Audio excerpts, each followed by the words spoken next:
Lance Armstrong. Date in Dallas, Texas, September 18th, 1971. USA. Married. No brothers or sisters. Professional since '92. Hobbies, cycling. And to do my best for the tour.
Après les secousses du Tour 98, cette édition sera suivie avec un regard particulier. Un regard plein d'espoir vers un cyclisme nouveau. Bien sûr, Pantani, Ulrich ou Jalabert seront absents pour des raisons diverses. Mais l'affiche de ce Tour 99 est belle.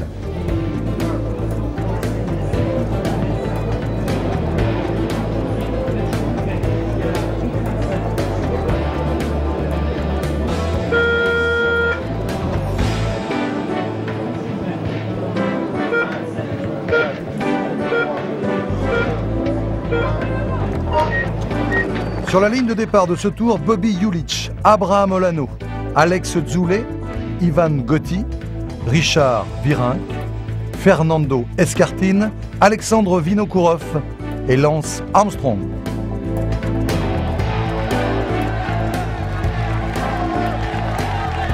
Un peu jeune peut-être, Alexandre Vinokourov, peu expérimenté, mais il annonce la couleur en se classant 7e du prologue.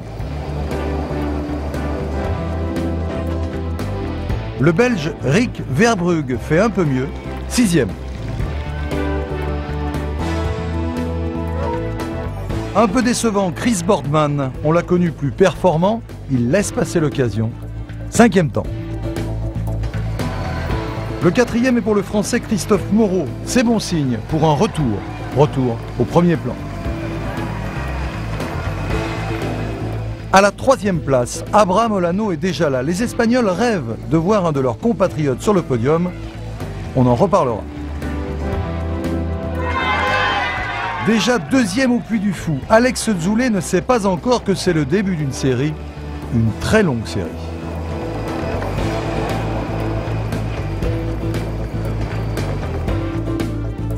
Lance Armstrong, il ne sait pas davantage qu'il va s'abonner aux toutes premières places.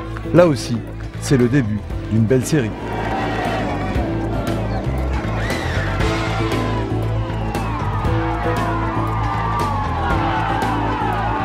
Lance Armstrong, premier maillot jaune du Tour 99.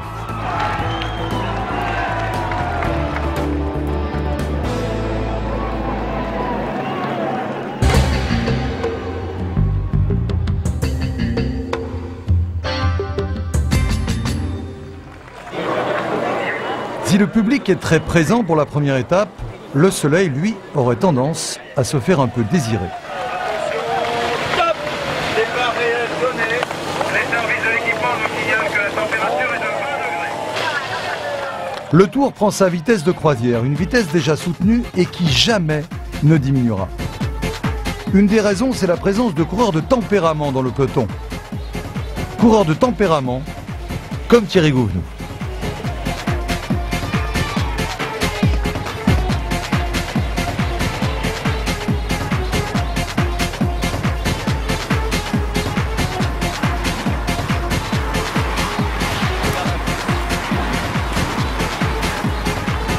Le Français rêvait d'un succès d'étape, bien sûr, mais en attendant, il s'offre les premiers points du classement de la combativité.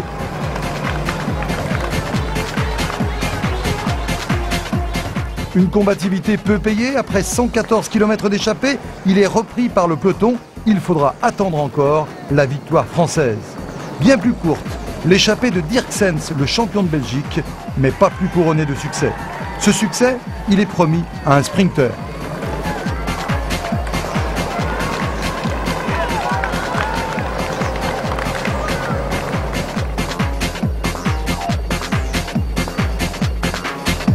Première étape en ligne, premier succès pour Kirsipou qui vient arbitrer le duel entre Stills, 3 fois vainqueur en 98, et Zabel, 3 fois maillot vert consécutivement. Kirsipou qui s'offre une bonne opération au classement général par le jeu des bonifications.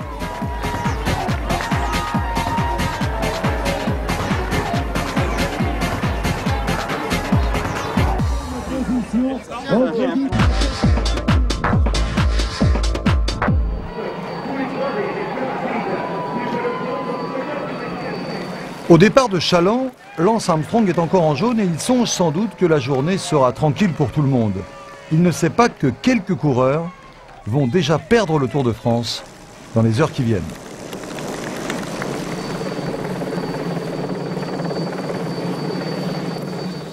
Première victime, Michael Bogart. Une sale chute dès la deuxième étape.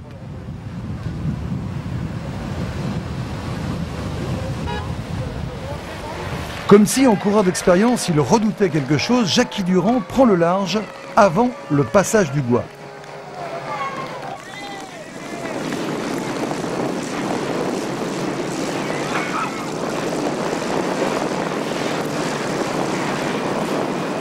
Il a raison de se méfier, Jackie Durand.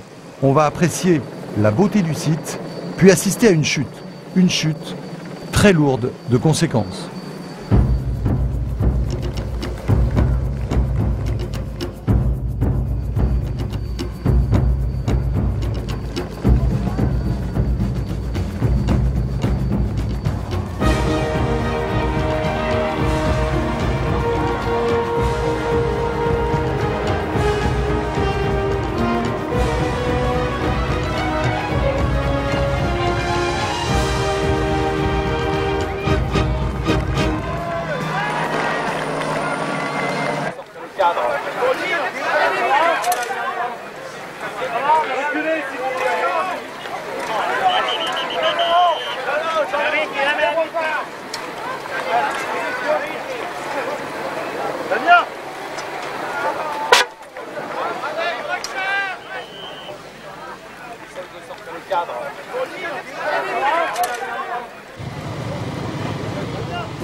Il est temps de faire le bilan de la chute du passage du Gois.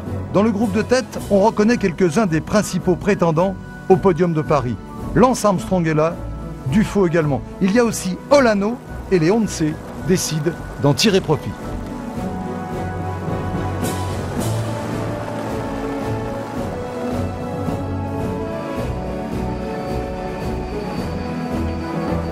Dans le groupe des attardés, on commence à s'affoler. Il y a là Ivan Gotti, le vainqueur du Tour d'Italie, mais aussi et surtout Alex Zoulet. S'il ne réagit pas, l'addition va être très lourde.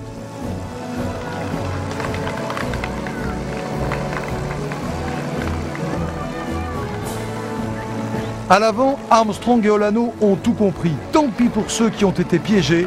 Priorité à l'offensive. Kirsipou, en maillot vert, n'est pas contre. Il empoche même quelques secondes de bonification qui vont compter.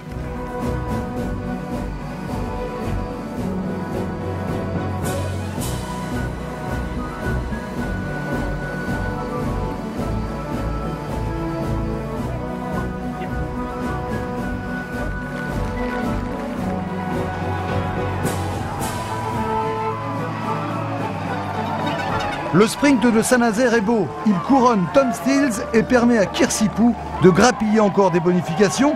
Mais on va surtout s'intéresser dans quelques instants au retard du groupe d'Alex Zoulé, du groupe des battus. Une étape a priori insignifiante vient de leur coûter le Tour de France.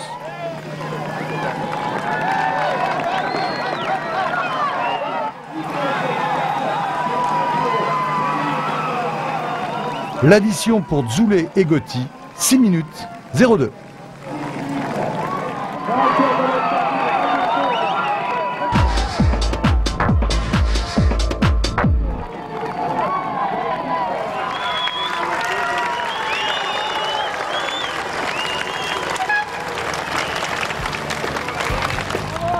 Allez les gars, du courage! Richard, à toi la montagne!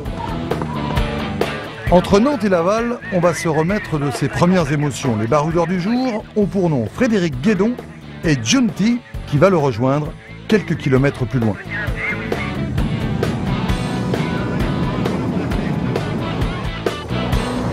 Pas d'inquiétude pour le maillot jaune, le peloton va jouer avec les échappés pendant plus de 120 km.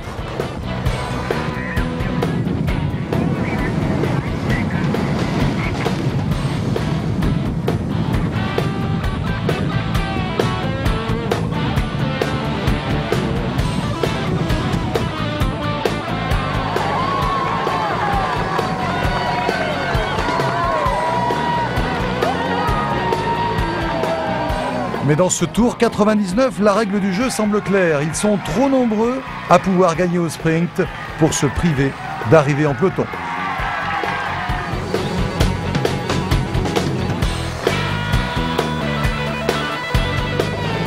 La chute de Di Biase à 3 km de l'arrivée ne calmera pas les ardeurs des Mapei, des Télécoms et des Gann. Stills va l'emporter devant Zabel et O'Grady.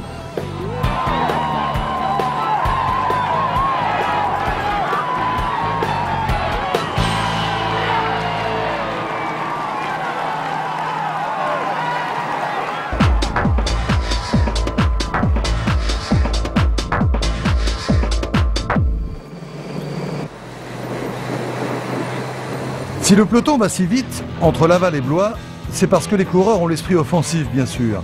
Mais c'est aussi et surtout parce que le vent, très fort, très favorable, accompagne le Tour de France.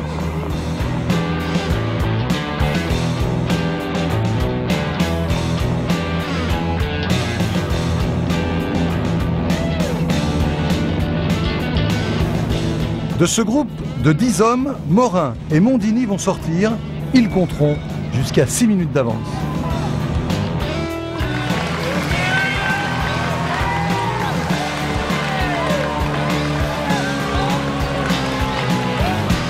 Le temps d'espérer un premier succès italien, il faudra savoir être un peu patient, ou de rêver à une victoire française, on l'attend encore, les deux hommes seront rejoints.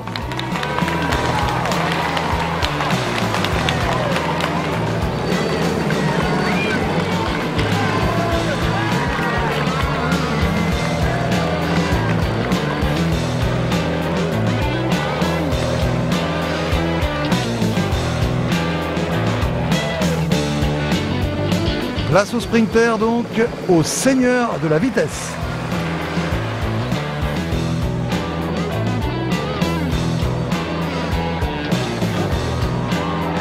Parmi ces seigneurs, Chipo Leroy est le plus rapide. C'est son premier succès d'étape en 99.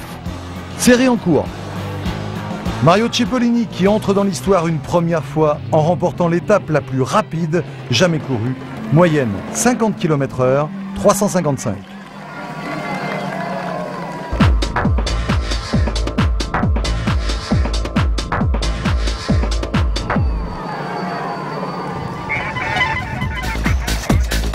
De Bonneval à Amiens, on retrouve les baroudeurs du jour. Jackie Durand est bien sûr en première ligne, candidat plus que jamais déclaré au dossard de la combativité.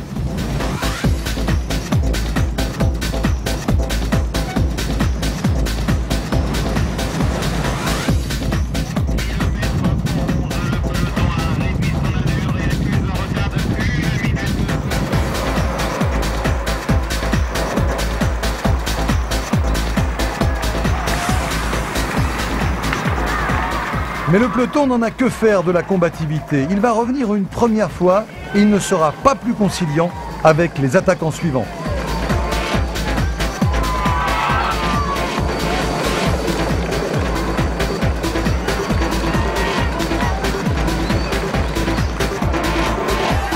Il reste à disputer le sprint.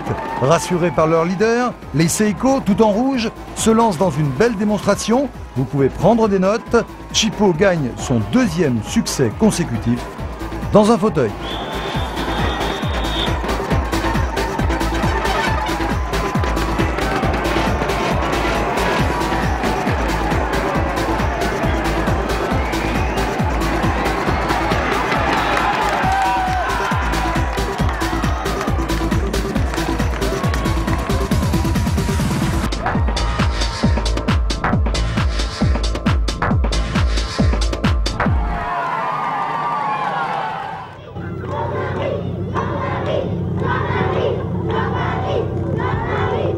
Dans la région d'Amiens, d'où est donné le départ de cette étape, Jean-Marie Leblanc joue à domicile. Le Tour, en fait, semble bien parti pour tout le monde.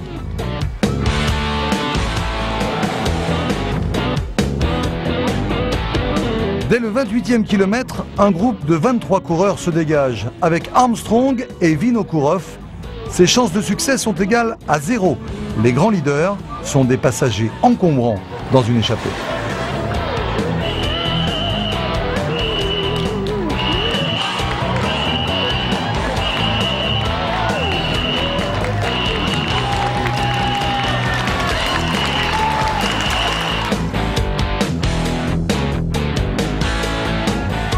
Alors, on remet ça entre Français cette fois-ci, avec Simon, Maignan et Guédon, accompagnés de Cerezo.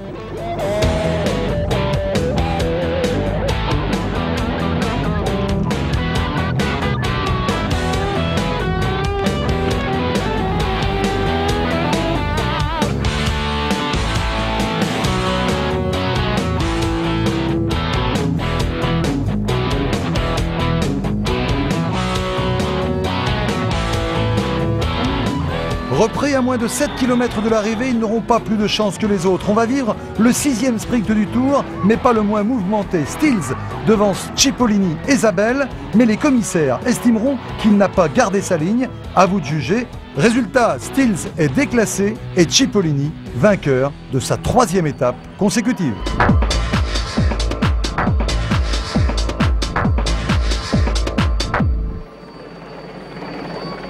On collectionne les sprints, mais on ne s'ennuie pas dans ce Tour de France. Le public est d'ailleurs de plus en plus nombreux, comme à Avesnes-sur-Helpe ce jour-là.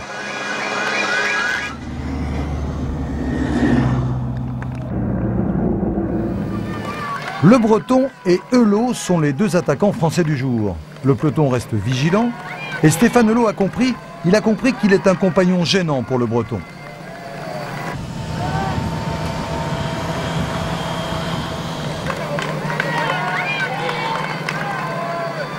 Eulot va donc laisser partir son compagnon d'échappée, sans grand regret visiblement. Attention, chute.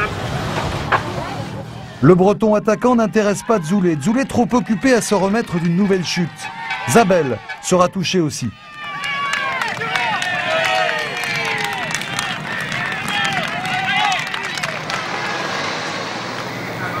Jackie Durand encore et toujours. Il court peut-être un peu à contre-temps dans cette étape, mais tous les points pour la combativité sont bons à prendre. Les échappés sont irrémédiablement, invariablement condamnés. On s'expliquera encore au sprint. Zabel en perd les pédales, mais Cipollini ne laisse pas passer l'occasion de rentrer encore dans l'histoire du Tour de France. 4 victoires consécutives sur le Tour, du jamais vu dans les tours modernes.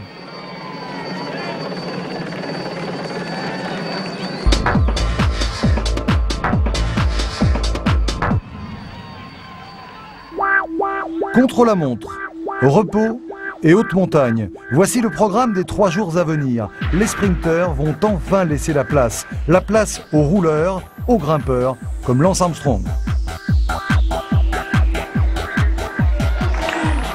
Ce jour-là, l'Américain va se découvrir, il va se dévoiler un peu. Cruel paradoxe avec l'infortune de l'autre Américain favori du Tour. Pour avoir engagé une descente trop vite, Bobby Julich disparaît de l'épreuve, blessé.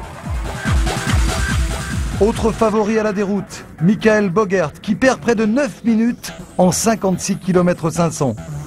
Il n'a pas plus de chance qu'Ivan Gotti de remporter ce Tour 99. Le Tour se présente un peu mieux pour Fernando Escartin qui, dans son style particulier, limite bien les dégâts.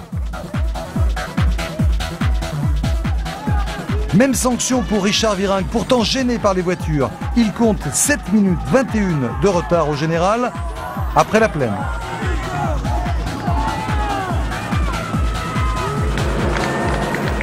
Vinokourov, il perd ce jour-là son statut de vainqueur potentiel à 6 minutes 32, plus d'1 minute perdue aux 10 km. Même sanction pour Savoldelli, moins inspiré qu'en Italie.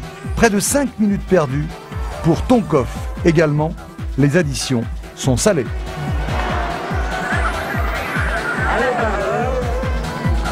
Addition également pour Dufaux. Le grimpeur limite les dégâts, mais il perd tout de même plus de 4 minutes. 3 coureurs vont garder la tête hors de l'eau. Olano, qui perd 2 minutes 22 à cause de cette chute, notamment.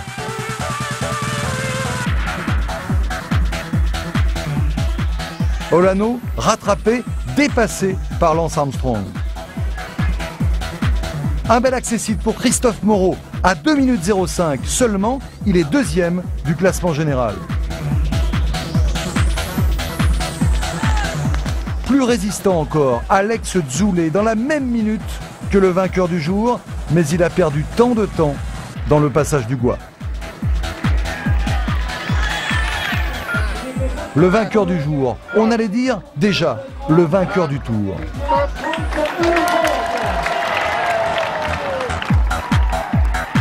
À la manière d'un Miguel Indurain, il assomme le Tour et ses adversaires dès la première grande étape chronométrée. Tout le monde est d'accord ce soir-là, si Lance passe la montagne, il sera en jaune à Paris.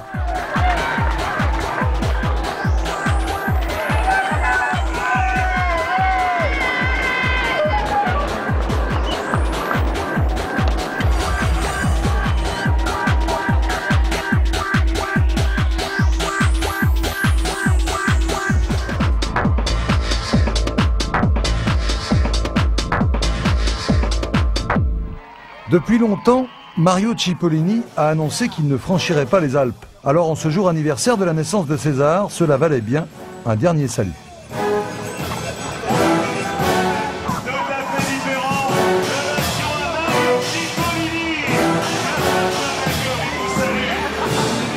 Première grande étape de montagne, première grande étape des Alpes. On attend le kilomètre 100 pour faire le point. Ils sont 5 en tête avec 6 minutes d'avance. Mondini, Piccoli, Denbacker, Gugo, Arrieta. Piccoli a déjà des difficultés. Dans le peloton, la grande bagarre n'est pas encore déclenchée. Aux avant-postes, Arrieta, c'est sûr, est le plus fort. Il n'a pas tardé à se débarrasser de ses compagnons d'échappée.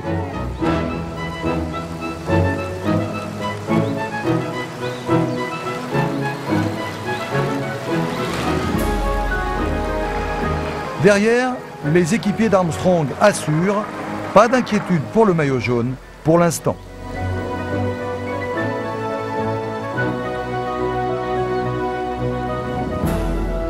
Premier col, premiers abandons, la situation est critique pour Kirsipou. 6 jours en jaune, cela puise dans les réserves.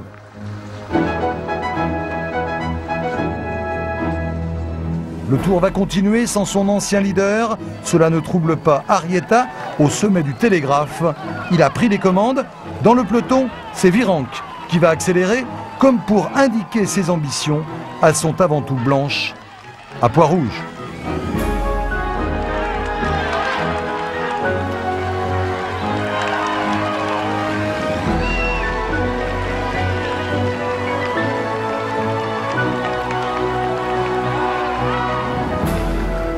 Il fait un temps à ne pas mettre un grimpeur dehors. Pourtant, les Kelmé ne tiennent pas en place. Castelblanco prépare le terrain pour Escartin.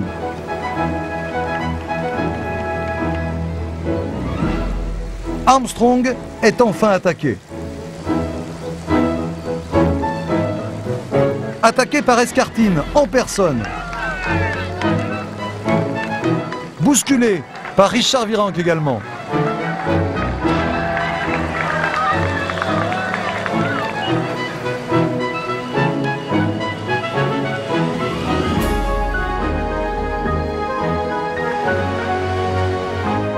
Devant, Arrieta tient le coup.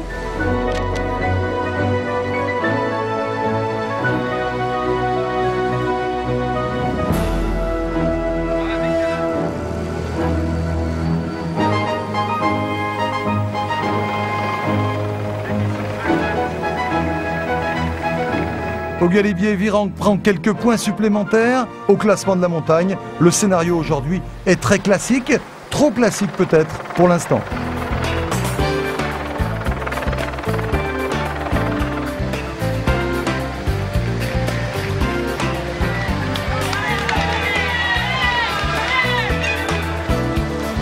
Derrière, on compte déjà les battus. Olano est encore là.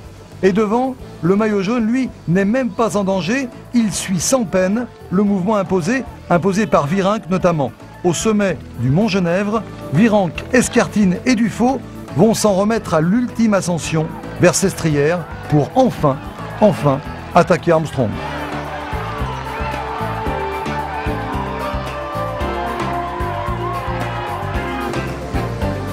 Dans la descente, Gotti et Escartine sont les premiers à passer à l'offensive.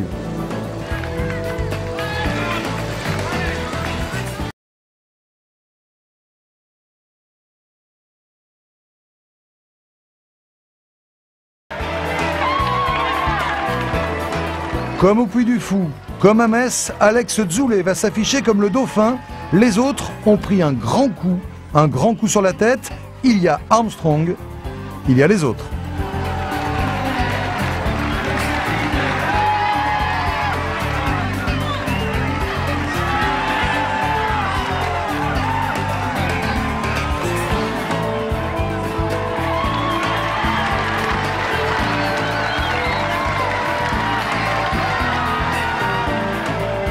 Loin de là, loin derrière, l'empereur romain a perdu de sa superbe. Le terrain de jeu de Mario, c'est le sprint. Seulement le sprint.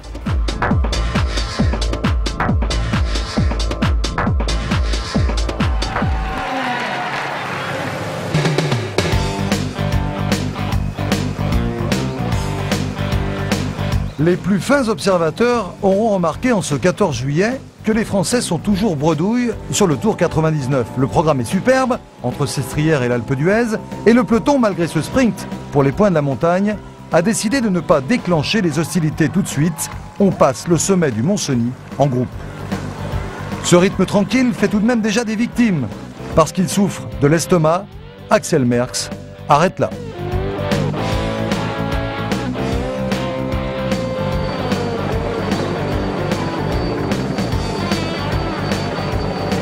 Les Français qu'on attendait, les voici peut-être. Stéphane Lot est l'un des meilleurs descendeurs du monde et Bourguignon sent toujours les bons coups.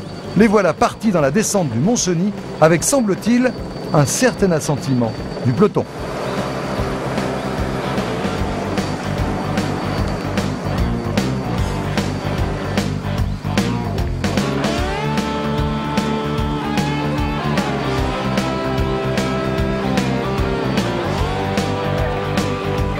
Après les descentes, il faut monter. Avec 11 minutes d'avance au pied de la Croix de Fer, on commence à prendre Lot et Bourguignon très au sérieux.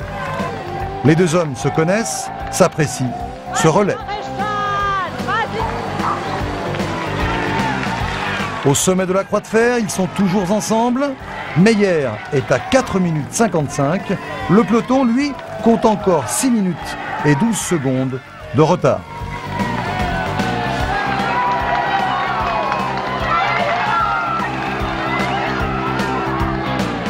Mais il reste encore une ascension au programme. Et quelle ascension! L'arrivée ce 14 juillet est jugée au sommet de l'Alpe d'Huez.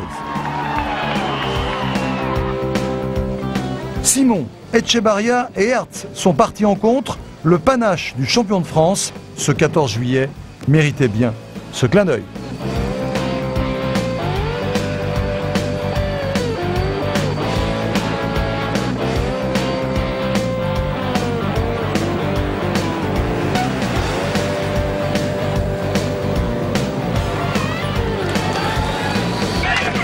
Au pied de l'Alpe d'Huez, le peloton est revenu à moins de 5 minutes. Il faut bien se rendre à l'évidence, ce bonus ne suffira pas, même si ces deux-là le méritaient tant.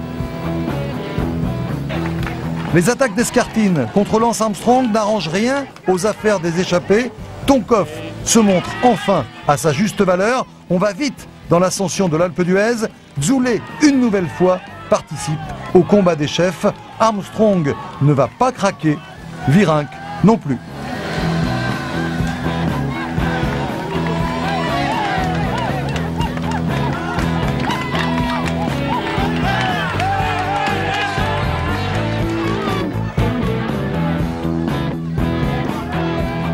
À bout de force, Thierry Bourguignon a dû laisser filer Eulot. Il est repris au milieu de l'ascension.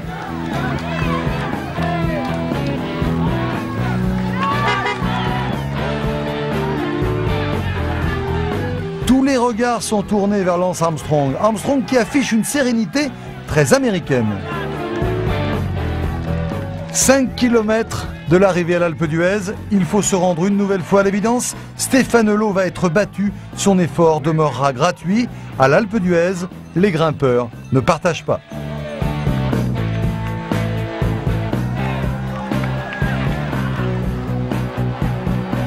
On surveille Tonkov, Escartine, Dzoulé ou Virenque. Finalement, ce sera Guérini, l'Italien de l'équipe Télécom. Démonstration tactique.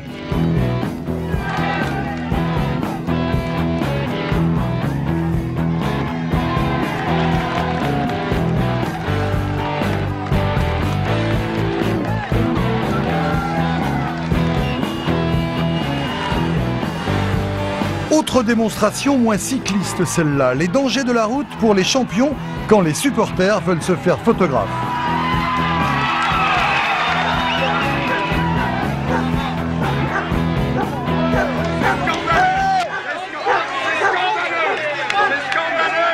Ce qui aurait pu être un accident ne sera finalement qu'un incident de course, si seulement cela pouvait servir de leçon.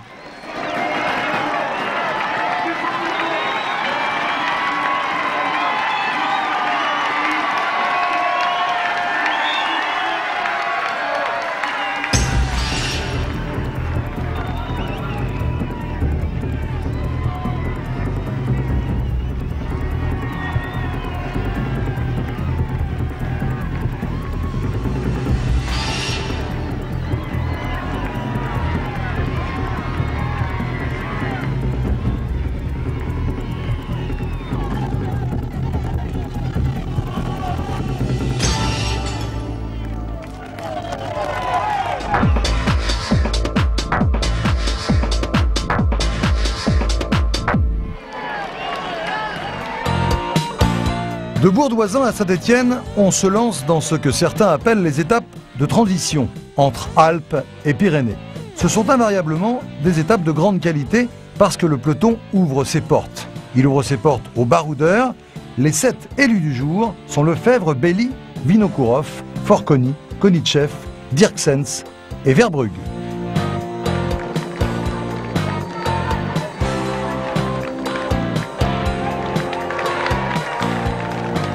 On traverse le Rhône, de la Drôme à l'Ardèche, et l'avance des échappés va dépasser le quart d'heure.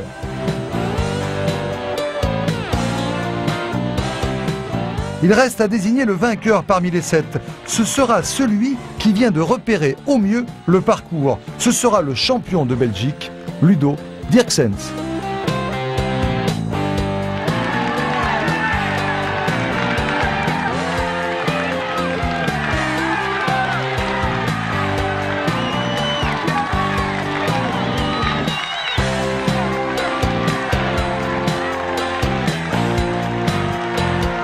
Au sommet de la croix de Chaubouret, on sait que Dirksens ne peut plus être battu. Eux, en revanche, sont les battus du jour.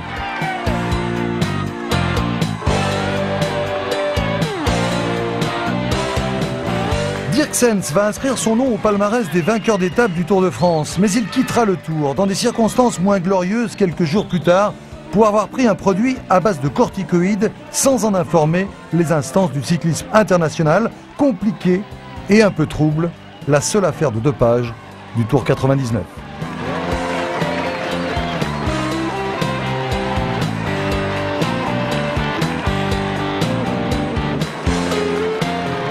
Ce jour-là, le peloton accusait un retard de 22 minutes.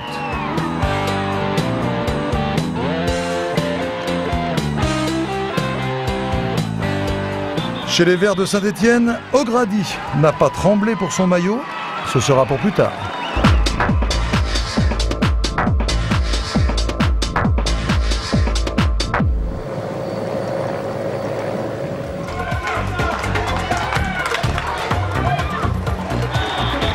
Saint-Galmier, Saint-Flour, l'étape des Saints, l'étape de l'hommage à Pierre Chany, l'écrivain du cyclisme, trop tôt disparu. Les leçons de la veille ont prouvé que les attaques avaient de grandes chances de réussite. Elie et Lélie l'ont bien compris. Un peu plus loin, c'est un groupe de 12 qui va prendre le large.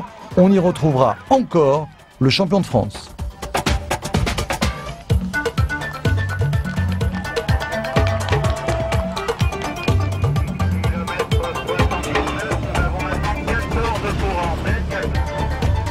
Un petit tempo tranquille pour le peloton, l'échappée peut évoluer. De Wolf, Desbiens, Lotz, Etchebarria, Bessy, Gougaud, Castelblanco, Simon, Rousse, Eulot, Mondini et Gouvenou ont rejoint Elie et Lélie. Résultat, ils sont 14 en tête.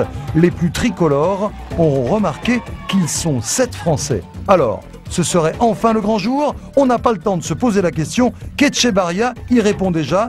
On parlera espagnol sur le podium de Saint-Flour.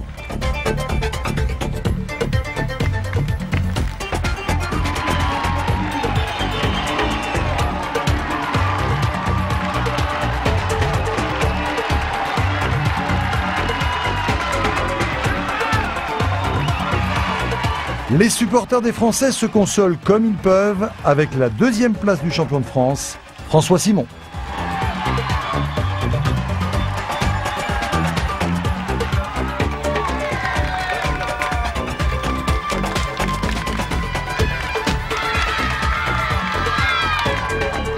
Pour le peloton, le tarif du jour, c'est 12 minutes. Cela n'empêche pas Zabel de s'offrir un sprint pour quelques points qui lui valent de récupérer son maillot vert.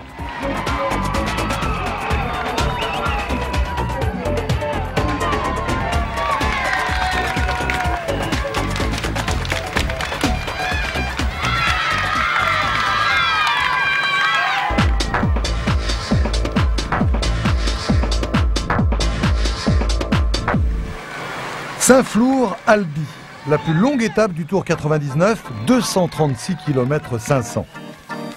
Les leaders n'ont pas de raison de s'inquiéter, on parie encore pour une échappée sans conséquence. Pour le classement général, ce tour finalement est très classique. Dès le 8e kilomètre, les candidats se dévoilent. La plupart des équipes sont représentées. On note les noms des 16 échappés. Faradzin, Meyer, Konitschev, Teuchnik, Lanfranchi, Pérez Rodriguez, Comesso, Serpellini, Piccoli, Pasquale Rodriguez, Cerezo, Mangin, Pena, Garcia Acosta, Giunti et Le Breton.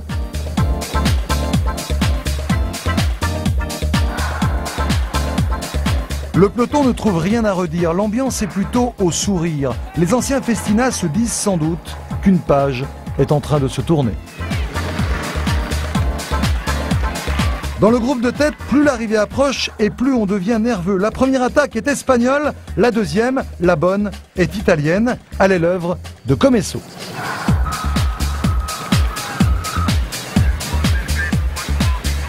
Dans le groupe de tête qui s'est formé, Comesso, le champion d'Italie, semble le plus fort.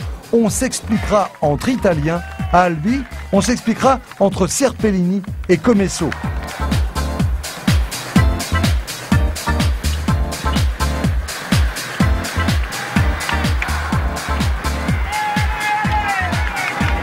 C'est le champion d'Italie qui l'emporte devant 3 compatriotes, un quadruplé italien à Albi, de quoi faire bien des jaloux.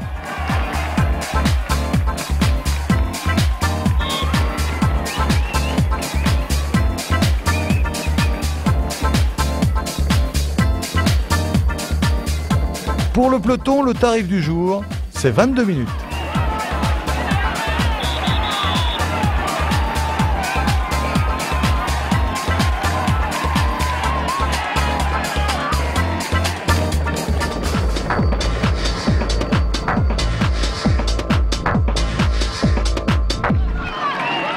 Entre Castres et Saint-Gaudens, on prend le même type de coureur et on recommence. On les appelle les baroudeurs. L'un est français, Jackie Durand bien sûr, l'autre est russe, Dimitri Konitchev.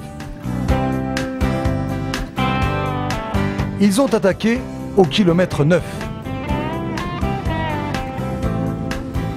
Ils sont rejoints un peu plus tard par Lely, Weizmann, Faredzin et Belli.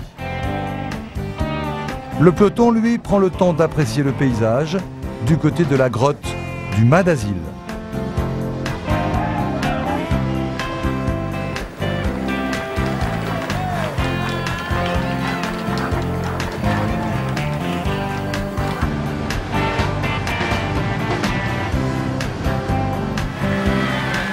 Près de Saint-Gaudens, c'est Faradzin qui a attaqué. Seul Konitchev a pu l'accompagner. Les échappés profitent tranquillement du soleil, mais caprice du temps, à quelques kilomètres derrière, le peloton essuie les orages d'été.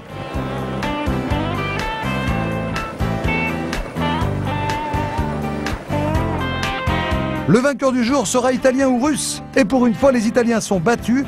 Konitchev s'impose facilement, 13 minutes devant le peloton.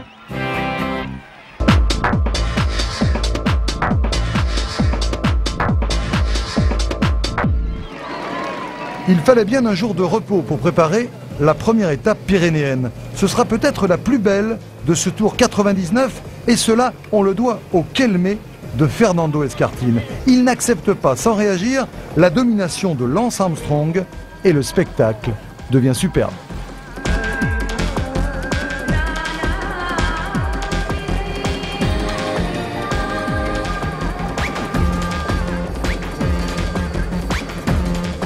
Tous les plus grands coureurs du Tour savent que ce rendez-vous est capital. Dans l'ascension du Portillon, les grands, les grimpeurs comme Dufaux sont au rendez-vous.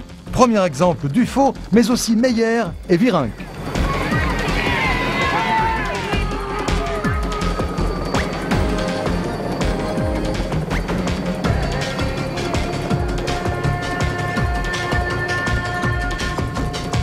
Si la course est belle, c'est parce qu'Escartin a choisi de durcir cette étape capitale au kilomètre 114. Escartin, Dufaux et Garcia sont passés à l'offensive. Armstrong doit se découvrir pour revenir. La grande bagarre est lancée.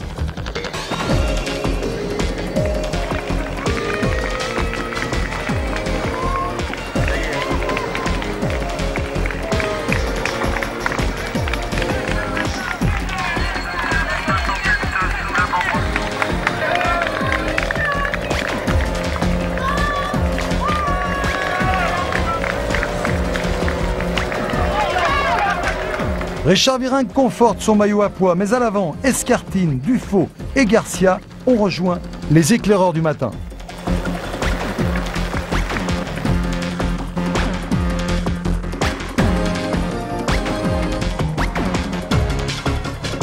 Pour la première fois, la situation devient dangereuse pour Armstrong si l'écart devient trop important. Ses équipiers doivent assurer le train.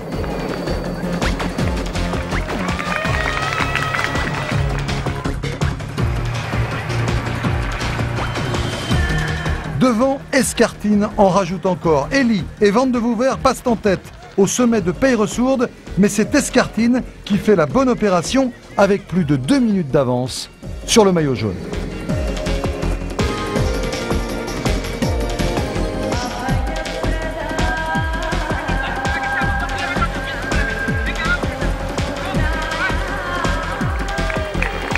Dans le groupe de tête, Escartin sait qu'il doit creuser l'écart s'il veut se rapprocher du podium à Paris. Dufaux et Péronne ne pourront pas s'accrocher.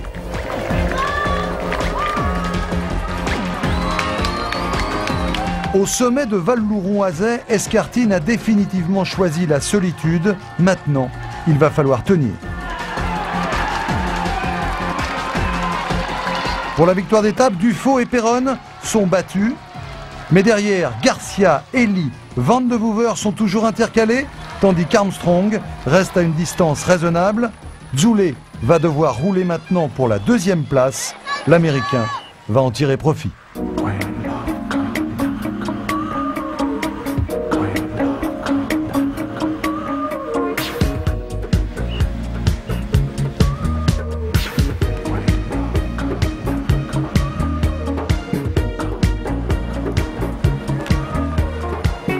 À ce rythme un peu fou, les coureurs laissent des forces et de la lucidité. Beltrán en fait les frais, sans trop de casse. Pas de casse non plus pour Abraham Olano.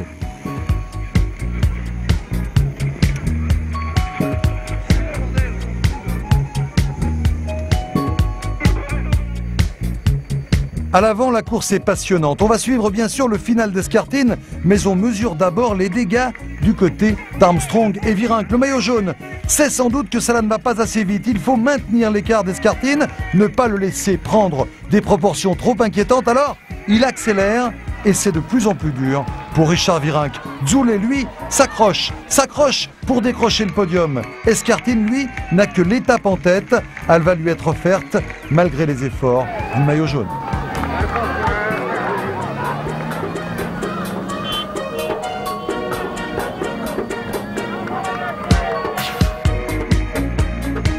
Escartine l'emporte, on a vécu une grande étape de montagne, les meilleurs, les grimpeurs, étaient devant.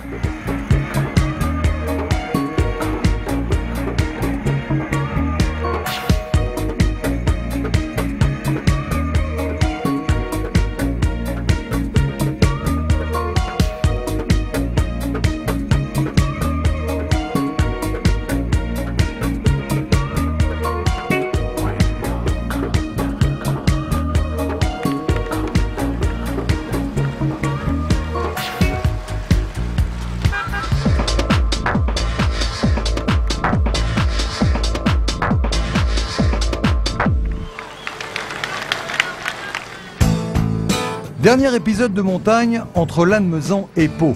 Au programme, Tourmalet, Soulor, Aubisque, mais la dernière ascension est programmée à plus de 60 km de l'arrivée. Il va falloir partir tôt. Dès le Tourmalet, Tonkov montre qu'il est dans un très grand jour. Ils ne sont pas très nombreux à pouvoir suivre. De ce petit groupe, seuls Etchebarria et Elie prendront la roue.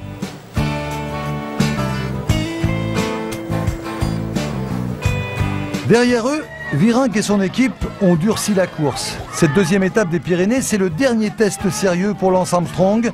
Pour l'instant, tous les grands leaders sont devant. Tous, sauf Abraham Olano, encore retardé.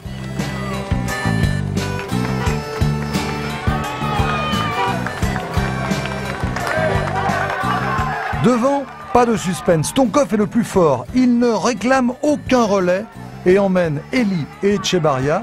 Première injustice du jour, c'est Elie qui prend les points au sommet du Tourmalet.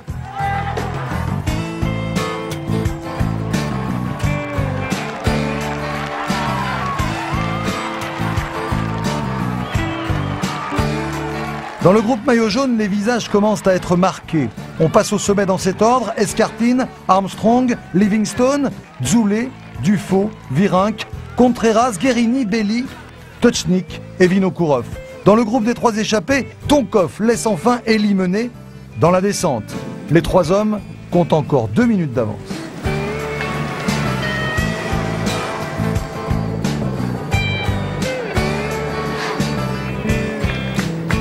Il est temps d'engager l'ascension du Soulor. À 4 km du sommet, le héros de la veille, Fernando Escartine, passe à l'offensive. Mais cette fois-ci, Armstrong doit et peut réagir. Avec lui, Zoulet et Belli ont la force de suivre.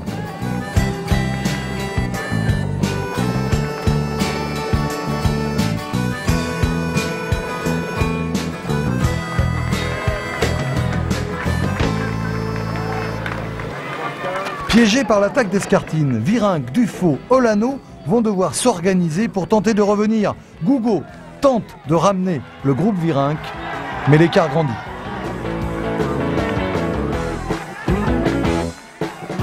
Au sommet du Soulor, Tonkov, Etchebarria et Elie ont toujours 3 minutes d'avance sur le groupe maillot jaune qui a repris des hommes intercalés. Armstrong, Zoulet, Escartine sont en train de construire le podium du Tour 99.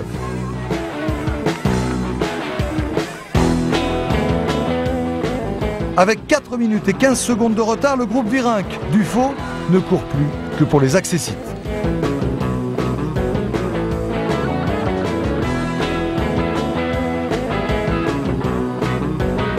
Dans la vallée, Armstrong, Escartine, Zoulet et les autres ont lié leurs efforts, bien sûr. Ils fondent sur Tonkov, sur Etchebarria et sur Elie. On va retrouver 12 coureurs en tête pour un des épisodes les plus excitants du Tour 99.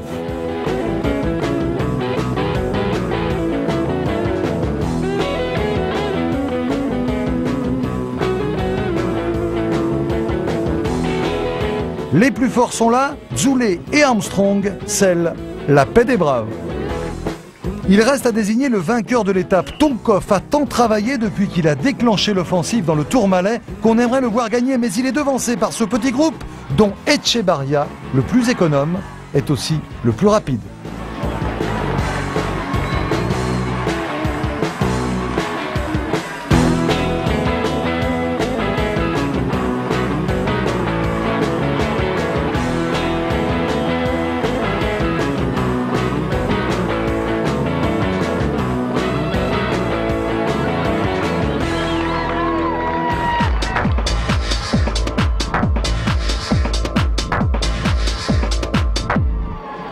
Le décès subi de son beau-père prive Tonkov de la remontée vers Paris.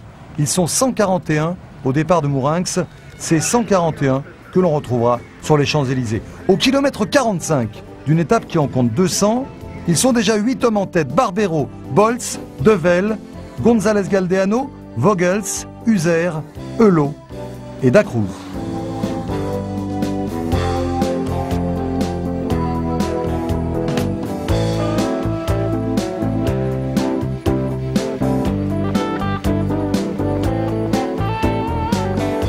Dans un décor qui incite à rester plutôt tranquille, le peloton laisse faire. L'écart atteint 7 minutes 55 au kilomètre 100, mais dans les grandes lignes droites des Landes, cela ne suffit pas.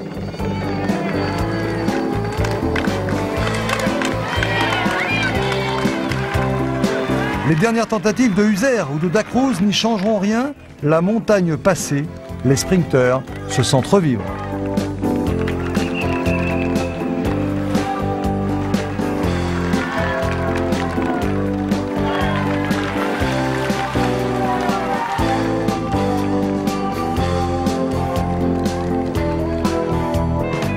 Les télécoms d'Éric Zabel ont pris les choses en main. Porteur du maillot vert sans victoire d'étape, Zabel est frustré.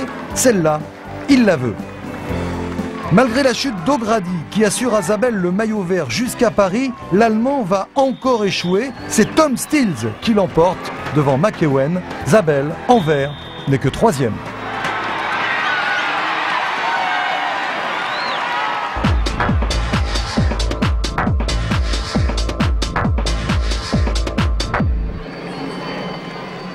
De Jonzac au Futuroscope, certains ont déjà en tête le contre-la-montre du lendemain. D'autres, voilà une dernière occasion de se faire remarquer. Bramati, Voits, Bessy, Mangin et Sivakov seront les plus malins à ce petit jeu, mais absents de l'échappée, les Crédits Agricoles de Roger Leget veulent provoquer le regroupement.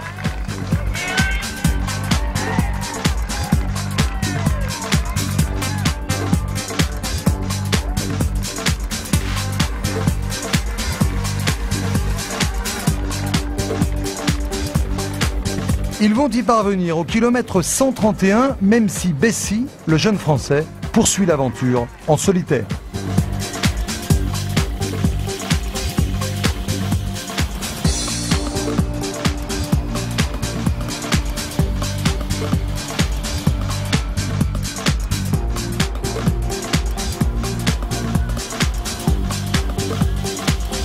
Bien joué Bessy, qui obtient le renfort de 12 coureurs à 50 km de l'arrivée. Il y a là notamment le champion de France, François Simon.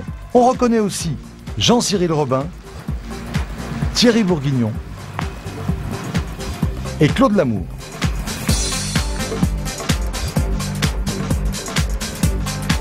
Le problème pour les Français, c'est que la réussite serait plutôt italienne sur ce tour. Dans le final, c'est Mondini qui attaque. Les autres se regardent et Giampaolo Mondini fait monter le compteur des victoires italiennes à 7.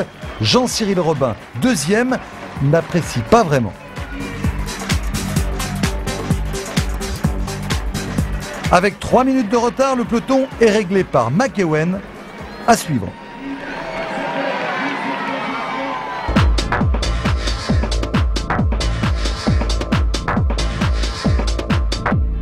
Le Futuroscope sera le théâtre du départ du Tour de l'an 2000. On y joue également l'avant-dernier acte de l'édition 99. Laurent Dufaux va y jouer sa 4e place au général. Pour les 2e et 3e places, Zoulet et Escartine entrent en piste.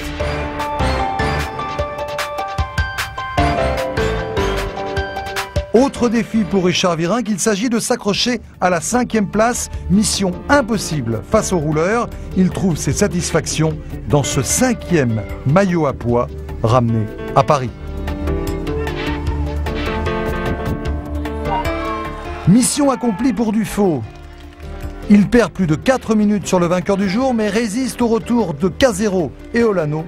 Le Suisse est 4e du Tour 99.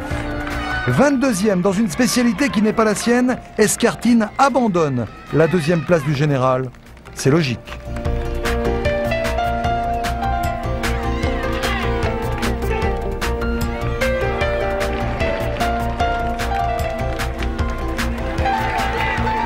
On se rapproche du podium du jour avec Olano 6e de l'étape. Olano qui a montré des limites dans ce Tour de France.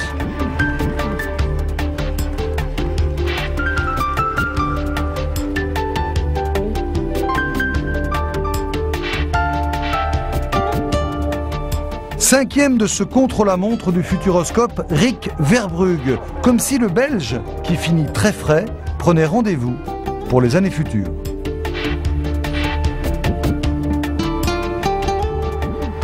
Un autre outsider pour les tours prochains, le discret Casero. Il termine 4e de l'étape.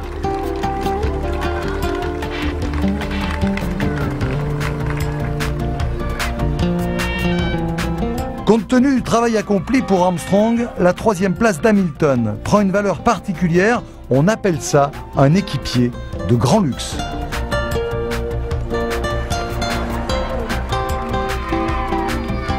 Ne cherchez plus le 2e de l'étape, comme au Puy du Fou, comme à Metz, comme à Sestrières, comme au classement général. Alex Zoulet est le dauphin de Lance Armstrong, mais cette fois-ci, il échoue d'un rien de 9 secondes. Il reviendra, c'est sûr, pour gagner.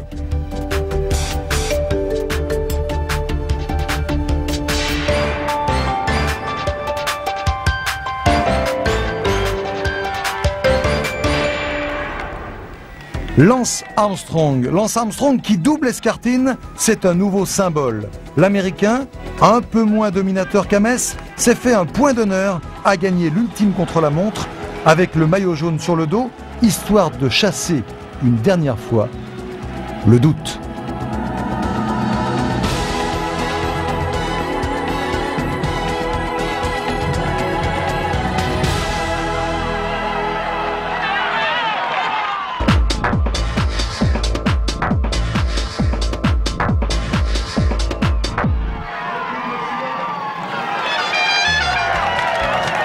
C'est dur à respirer avec le débouché. D'Arpajon aux Champs-Élysées, c'est la récréation. Siamo contenti, tutto il gruppo è contento e si arriva a Parigi. On s'accorde 1 minute 30 pour goûter ce moment rare. Le peloton, pour la première fois, ne roule pas trop vite.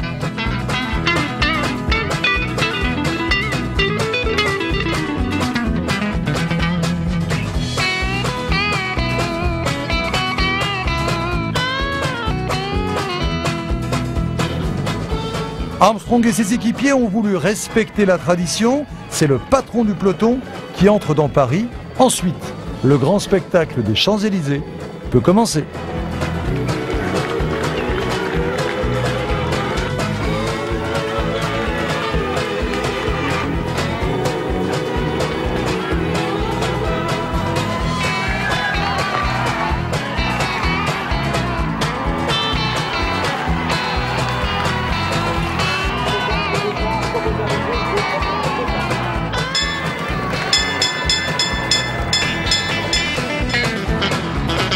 Toutes les tentatives d'échapper n'y changeront rien. Les télécoms croient encore en la victoire d'Éric Zabel.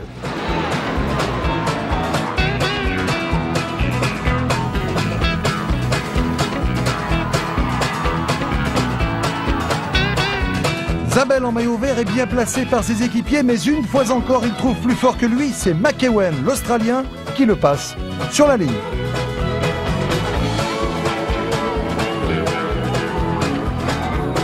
Clap de fin sur un tour qui offre un superbe palmarès, un tour dont on dira peut-être un jour qu'il marqua le début d'une nouvelle époque, une époque dorée.